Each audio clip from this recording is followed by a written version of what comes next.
Hi, we're Dry the River, and you're watching Gazetar TV.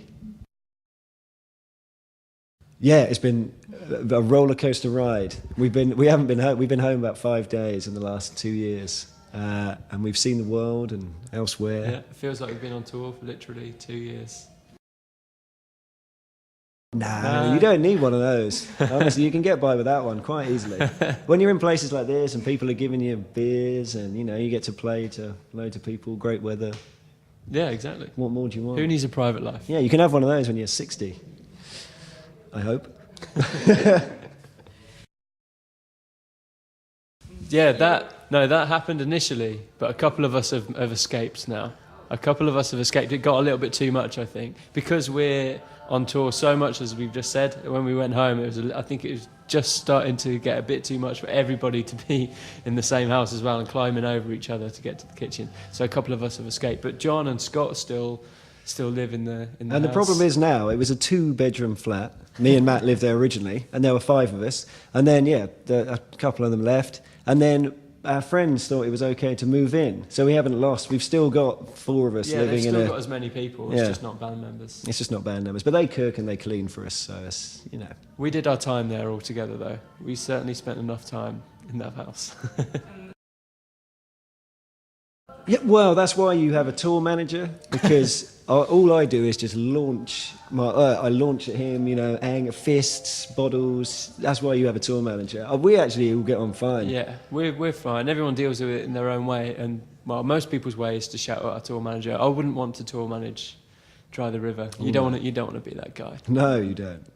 Luckily, we got an old school friend to do it, so you know we've got that brothership bond from youth. We basically have no respect for him. No. So it's fine. It's just someone to take out all the... Sorry, Simon. You're great. He knows we're joking. It's fine.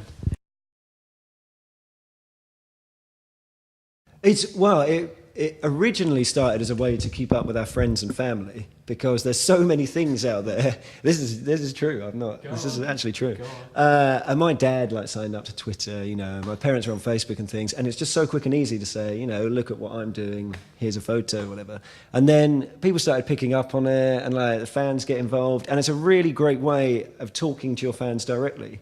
So they can message you directly, you know, and you can message back immediately. And it really helps, you know, and you build up a rapport, and it's great. I just love people looking at my photos. It's cool. Yeah, it's cool for us as well. It kind of documents where we've been and what we're doing, because we can look at our feeds that we've been posting to everybody and go, oh, I remember that, great. It documents it, and it means we're in touch with people who like our music, so it's great. And it's a nice competition to see who has the most followers.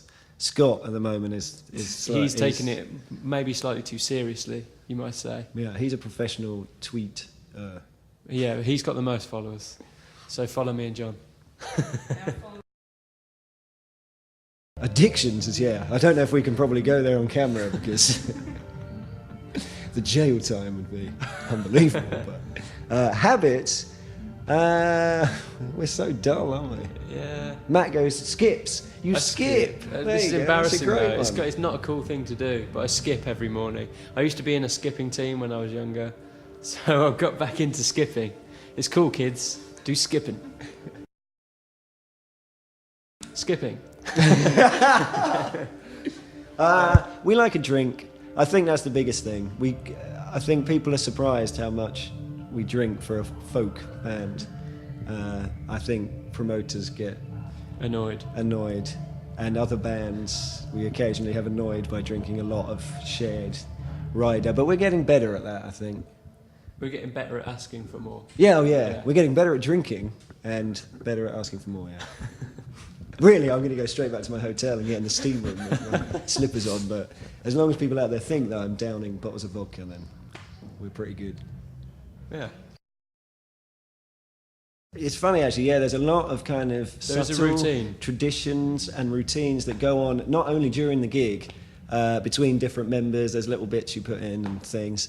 And also before the gig, we have crazy metal playing, or Eddie Murphy's hit Party All the Time. Before we go on, most we get of the really pumped most up. of the time we take a sound system around with us, and for an hour or two before we go on, Scott and John will play metal albums one after the other to try and get in the zone for playing folk music. And it works, trust me. Wow. Red Bull as well, 20 minutes before you go on stage. That's a great tip.